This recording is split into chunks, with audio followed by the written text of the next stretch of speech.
Au nom du Père, du Fils et du Saint-Esprit. Amen. Je vous salue Marie, pleine de grâce. Le Seigneur est avec vous. Vous êtes bénie entre toutes les femmes. Et Jésus, le fruit de vos entrailles, est béni. Sainte Marie, Mère de Dieu, Priez pour nous pauvres pécheurs, maintenant et à l'heure de notre mort. Amen. Notre Père Saint Jean, priez pour nous. Esprit Saint, viens illuminer nos cœurs et nos intelligences pour nous conduire à la vérité tout entière. Amen. Au nom du Père, du Fils et du Saint-Esprit. Amen. Donc, on va parler aujourd'hui de la charité fraternelle. Le mot charité, déjà, il est piégé.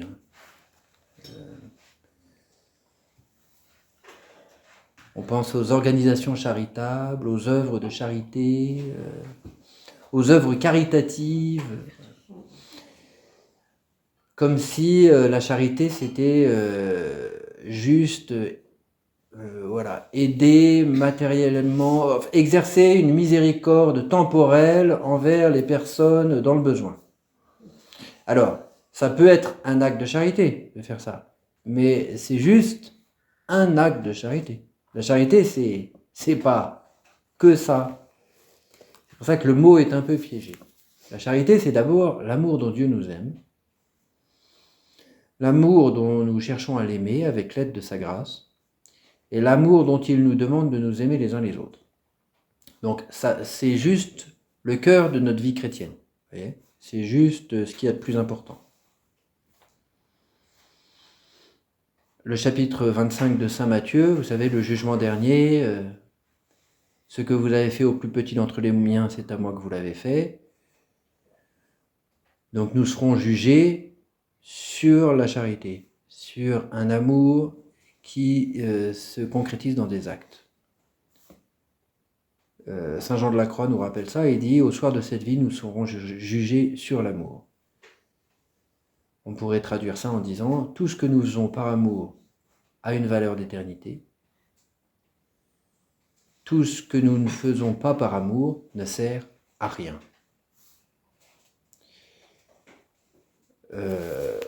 Je vous avais suggéré de lire l'épître de Saint Jacques. Vous vous souvenez peut-être de ce passage au chapitre 2, quand il parle de la foi et des œuvres. Et il dit, mais oui, la foi, c'est nécessaire. Mais la foi, elle se traduit par des œuvres de charité, des œuvres d'amour, des actes. Et il dit, Saint Jacques, il écrit à la fin du chapitre 2 de son épître, « Comme le corps sans âme est mort, de même la foi sans les œuvres est-elle morte. » Si nous sommes croyants, mais que notre foi ne se concrétise pas par des actes d'amour, notre foi, elle est comme la foi des démons. C'est une foi morte. Très important ça. Saint Jean dit dans l'Évangile, c'est par l'amour que vous aurez les uns pour les autres qu'on vous reconnaîtra pour mes disciples. C'est pas parce que vous marcherez sur l'eau que vous changerez l'eau en vin. C'est pas par les miracles que vous ferez. C'est par l'amour que vous aurez les uns pour les autres qu'on vous reconnaîtra pour mes disciples. Alors, cela étant dit, on pourrait bien sûr lire le chapitre 13 de la première épître aux Corinthiens, où saint Paul nous explique qu'est-ce qui caractérise la charité, cet amour divin qu'il nous est demandé de vivre. Saint Paul le fait en des termes très absolus. Vous vous souvenez peut-être, première épître aux Corinthiens, chapitre 13, verset 3, « Même si j'avais une foi à déplacer les montagnes, même si je donnais tous mes biens aux pauvres, même si je livrais mon corps aux flammes, si je n'ai pas la charité, cela ne me sert de rien. » Mais j'aimerais partir de quelque chose dans la première épître de Saint Jean. La première épître de Saint Jean est principalement à propos de la charité fraternelle, donc de cet amour que le Seigneur nous demande d'avoir les uns pour les autres. Et Saint Jean dit quelque chose de un peu bizarre. Au chapitre 2, au point qu'on se demande, dis donc, il était un petit peu gâteux, Saint Jean, quand il a écrit son épître, parce qu'il dit tout et son contraire. Mais non, c'est pas qu'il était gâteux, rassurez-vous. C'est au chapitre 2, verset 7. Bien-aimés, ce n'est pas un commandement nouveau que je vous écris, c'est un commandement ancien que vous avez reçu dès le début. Ce commandement ancien est la parole que vous avez entendue. Et néanmoins, encore une fois, c'est un commandement nouveau. Ce qui est vrai pour vous comme pour lui, puisque les ténèbres s'en vont et que la véritable lumière brille déjà. Alors, il n'est pas nouveau, il est ancien, mais en fait il est nouveau, le commandement de nous aimer les uns les autres. Ça devient un petit peu confus. Il me semble qu'en fait c'est une très belle lumière que Jean nous donne ici. Pourquoi le commandement de l'amour fraternel est à la fois nouveau et ancien? Parce qu'en fait, quand on regarde toute la Sainte Écriture, à partir du moment où Dieu se révèle, même à partir du moment où il nous crée, et où Dieu, il est amour, comme le dit Saint Jean dans sa première épître. Dieu est amour. Donc quand il se révèle, et quand il nous crée à son image et à sa ressemblance, en même temps, il nous invite à aimer. Comme Mère Teresa le disait avec une simplicité redoutable, l'homme, l'être humain, est fait pour aimer et être aimé. On est fait pour ça. Et ça, on le voit dès la Genèse. La création de l'homme et de la femme, il n'est pas bon que l'homme soit seul. C'est quoi ça? Déjà, c'est la charité fraternelle. C'est le fait que l'homme, il est fait pour aimer son semblable. Le fait que l'homme et la femme sont créés à l'image et à la ressemblance de Dieu, Dieu qui est amour. C'est bien pour ça qu'ils sont créés hommes et femmes. C'est ce qui donne d'ailleurs sens à la différence sexuelle. Donc c'est là dès le début. Puis, on verra, on va faire un petit parcours dans l'Écriture, on voit que cette révélation de Dieu, Dieu révèle de plus en plus qui il est. Une des étapes, on pourrait prendre chacune des étapes, mais il faut forcément résumer, mais l'une des étapes absolument caractéristiques, c'est le don de la loi à Moïse. Dieu se révèle à Moïse, Dieu révèle, quand il se révèle comme étant à l'écoute de son peuple. J'ai entendu le cri de mon peuple, j'ai été attentif à sa misère en Égypte. Et là, Dieu va commencer à donner un commandement. Deutéronome 6, écoute Israël, le Seigneur ton Dieu est l'unique, tu aimeras le Seigneur ton Dieu de tout ton cœur, de toute ton âme, de toute ta force. C'est le cœur de la loi. Cet amour absolu pour Dieu. Et puis, Dieu va aussi donner des préceptes qui concernent l'amour du prochain. Alors, ils sont multiples dans l'Ancien Testament, ils sont très complexes, mais dans le Lévitique au chapitre 19, il va dire, entre autres, tu aimeras ton prochain comme toi-même. Sachant que le prochain dans le Lévitique chapitre 19, c'est qui exactement? Ça a quand même l'air d'être plutôt le membre du peuple d'Israël. C'est pas n'importe quel prochain. Mais en même temps, le même chapitre nous dit qu'il faut être attentif à l'étranger qui demeure chez toi. Parce que tu as été toi aussi un étranger en Égypte. Donc on voit déjà que c'est pas juste un club entre nous, quoi. Et puis petit à petit, cette révélation de Dieu, elle avance, et Dieu en particulier, et on voit ça chez les prophètes, par exemple Ézéchiel ou Osée, Dieu se révèle comme celui qui est proche de son peuple. Déjà avec Abraham, déjà avec Moïse, mais de plus en plus. Dans Osée au chapitre 11, Dieu se révèle comme celui qui a un amour maternel pour son peuple. Dans Ézéchiel, Dieu se révèle en disant « Mes commandements, je les inscrirai sur vos cœurs, je vous donnerai un cœur de chair. » pour remplacer votre cœur de pierre. Donc on voit bien que cette révélation, cette alliance qui passe par des commandements, elle s'intériorise. On découvre de plus en plus l'amour de Dieu. Et en même temps, on est de plus en plus invité à rentrer avec lui dans une relation d'amour. Plus on découvre la qualité spéciale de l'amour de Dieu, plus on est appelé à l'aimer en retour. Ça, c'est quelque chose en fait de très même pratique pour nous.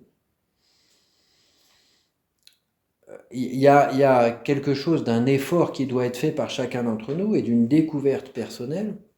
Plus je découvre comment Dieu m'aime moi, plus je lui permets de me donner de la grâce, de me donner la grâce pour que je puisse l'aimer en retour. Et aimer mes frères comme il les aime. Mais ça demande de découvrir toujours davantage comment lui m'aime, comment lui me regarde. Bref.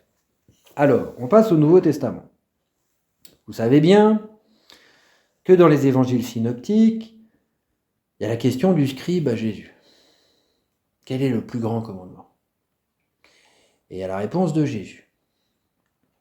Cette réponse, elle explicite quelque chose, elle rend quelque chose de l'Ancien Testament plus parfait. Vous savez que Jésus répond en citant le Deutéronome au chapitre 6 et le Lévitique au chapitre 19. Mais il y a quelque chose de nouveau là. Pourquoi? Parce que ces deux commandements, tu aimeras le Seigneur ton Dieu de tout ton cœur, de toute ton âme, toute ta force, et ton prochain comme toi-même, dans l'Ancien Testament, c'était deux choses différentes. Dans le Nouveau Testament, Jésus les met ensemble. Et dans l'Évangile selon saint Matthieu, il dit « le second est semblable au premier ». C'est dans saint Matthieu au chapitre 22. Le second commandement, tu aimeras ton prochain comme toi-même, est semblable à tu aimeras le Seigneur ton Dieu de tout ton cœur, toute ton âme, toute ta force. Ça, c'est nouveau, ça. Jésus ne se contente pas d'enseigner cela comme un commandement, il le met en pratique, il en donne l'exemple, en faisant en particulier des guérisons le jour du sabbat. Dans le Nouveau Testament, il y a 5 guérisons le jour du sabbat. L'homme à la main sèche, la femme courbée, l'homme hydropique, l'aveugle-né du chapitre 9 de Saint Jean, le paralysé du chapitre 5 de Saint Jean.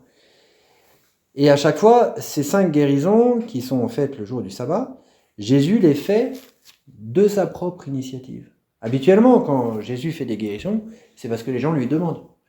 Et bien ces 5-là, ils n'ont rien demandé. C'est les seules guérisons où la personne ne le demande pas. Ni la personne, ni l'entourage de la personne. Et c'est les seules guérisons qui sont faites le jour du sabbat. Alors vous allez dire, mais il exagère, hein, il fait exprès. C'est de la provocation. Non, c'est pas de la provocation. C'est de l'enseignement. S'il fait ces guérisons, et à chaque fois il les fait publiquement, il fait exprès de les faire publiquement. Certaines sont même en synagogue. Et il ne demande même pas à la personne de faire un acte de foi avant la guérison. Ces 5-là. Habituellement, quand Jésus fait une guérison, il dit « Crois-tu que je peux faire cela ?» Non, là, rien. Ces 5 guérisons, elles sont très significatives. Pourquoi? Parce que le jour du sabbat, c'est le jour dédié à l'amour de Dieu. Tu aimeras le Seigneur ton Dieu de tout ton cœur, toute ton âme, toute ta force. Le schéma Israël, la grande prière du peuple juif, le jour du sabbat, c'est pour Dieu, rien que pour Dieu. Et ces jours-là, Jésus fait des actes de charité envers le prochain, pour bien montrer le second commandement est semblable au premier. Aimer son prochain, aimer Dieu, c'est le même amour. C'est pas contradictoire. Quand Jésus fait ses guérisons, il ne désobéit pas au commandement du sabbat. Il montre quelle est la réelle observance. Comment aimer Dieu concrètement dans notre vie en aimant notre prochain. Ça, c'est la première grosse différence entre l'explicitation que Jésus apporte au commandement de l'amour dans les évangiles synoptiques. Il y a une deuxième différence, parce que quand Jésus cite le Deutéronome, il dit « Tu aimeras le Seigneur ton Dieu ». Donc ça, c'est dans Saint Matthieu, dans Saint Marc et dans Saint Luc. « Tu aimeras le Seigneur ton Dieu de tout ton cœur, toute ton âme, de toute ton intelligence et de toute ta force. » Mais quand on regarde le Deutéronome, c'est cœur, âme et force. Il n'y a pas intelligence. Alors, pour la petite histoire, c'est un peu technique, mais le Deutéronome, évidemment, c'est écrit en hébreu. Plus ou moins 3 siècles avant Jésus-Christ, l'Ancien Testament a été traduit en grec. C'est ce qu'on appelle la traduction des Septante, par les Juifs. Dans les différents manuscrits, les différentes traductions du Deutéronome en grec, le mot hébreu pour cœur, dans certains manuscrits, il est traduit par cardia, le mot grec pour cœur. Dans d'autres manuscrits, il est traduit par le mot grec pour intelligence. Parce qu'en fait, cœur en hébreu, ça veut dire toute l'intériorité de la personne. Ça inclut tout. Et donc, les traducteurs qui ont voulu traduire ça en grec, ils étaient un peu hésitants. Une fois, ils ont mis cardia et une fois, ils ont mis intelligence. Mais ce que fait Jésus dans l'Évangile, c'est que, au lieu de choisir un des deux, il met les deux. Il met cœur et intelligence. Ce qui rend la chose plus explicite. L'amour de Dieu doit tout prendre en nous. Tout.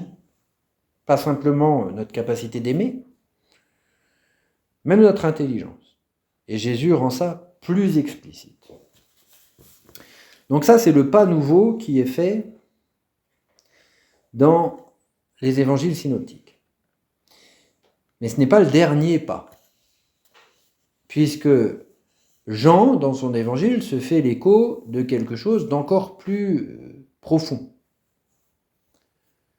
Jean qui est très attentif à la manière dont Dieu nous révèle son amour, et dans sa première épître, il va dire « À cela nous avons connu l'amour, ce n'est pas nous qui avons aimé Dieu, c'est lui qui nous a aimés et qui a donné son Fils en rançon pour nos péchés. » Dans son évangile, Jésus dit « Dieu a tant aimé le monde qu'il a donné son Fils unique afin que quiconque croit en lui ne périsse pas, mais qu'il ait la vie éternelle. » Donc Jean est très attentif au fait que Dieu se communique par amour, se donne par amour. Mais dans le discours de Jésus après la Sainte Seine, Jésus va aller plus loin. Il dit « Je vous donne un commandement nouveau, aimez-vous les uns les autres, comme je vous ai aimé. » Là, c'est plus tu aimeras ton prochain comme toi-même. C'est déjà difficile, ça. Tu aimeras ton prochain comme toi-même. Déjà, il faut que je m'aime moi, c'est tout un travail. Et puis aimer mon prochain comme moi-même, c'est encore une autre histoire. Mais là, Jésus, aimez-vous les uns les autres comme je vous ai aimé. Il le répète 2 fois, au chapitre 13 et au chapitre 15 de son évangile. Et au cas où on n'aurait pas compris, au chapitre 15, juste après, il dit « Il n'y a pas de plus grand amour que de donner sa vie pour ses amis. » Donc comme je vous ai aimé, ça veut dire quoi ? Ça veut dire en donnant votre vie les uns pour les autres. Alors là, on pourrait dire à Jésus, non mais là, faut arrêter. Hein. Déjà, aimez vos ennemis et priez pour ceux qui vous persécutent, pardonnez 70 fois 7 fois, mais alors là, aimez-vous les uns les autres comme je vous ai aimé. Jésus, il est Dieu. Jésus, il est Dieu. On dit, mais comment tu peux dire une chose pareille ? Je ne suis pas Dieu, moi. Vous voyez ? On pourrait dire ça. Pourquoi on ne le dit pas ? Quelque chose que saint Augustin a écrit et qui nous donne un peu la réponse.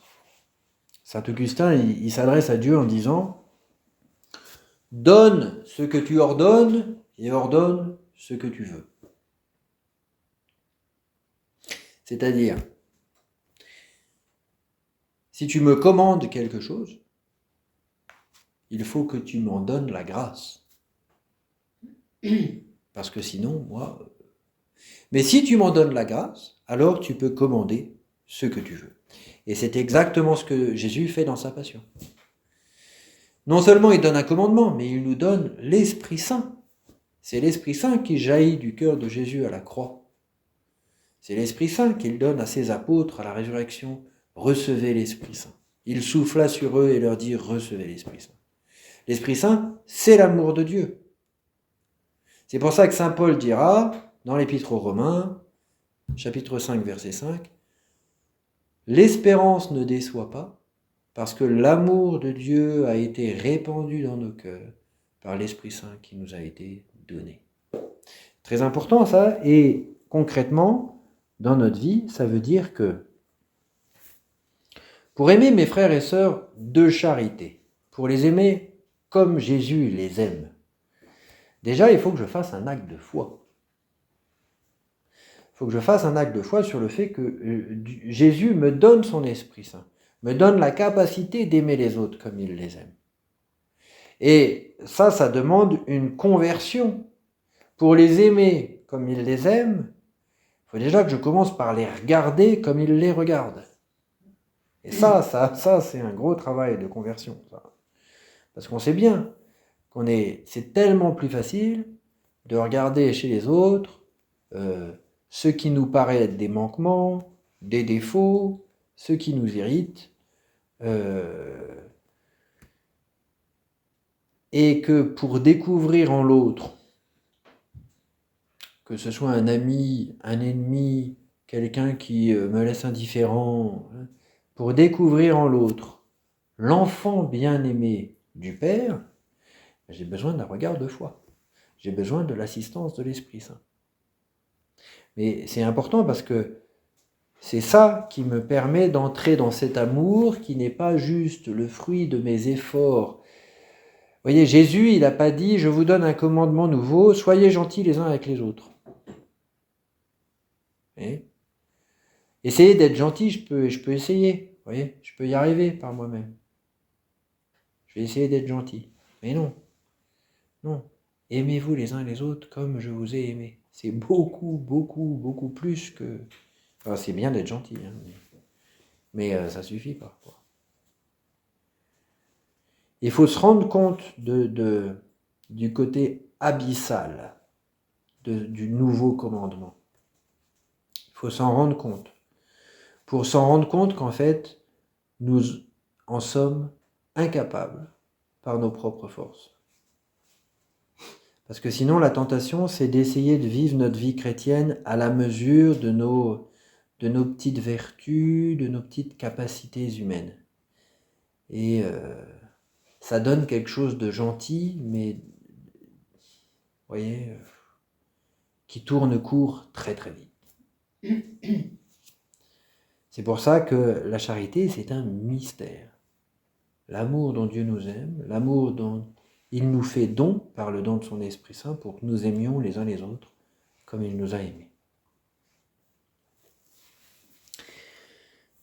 Je vous salue Marie, pleine de grâce, le Seigneur est avec vous. Vous êtes bénie entre toutes les femmes, et Jésus, le fruit de vos entrailles, est béni. Sainte Marie, Mère de Dieu, priez pour nous pauvres pécheurs, maintenant et à l'heure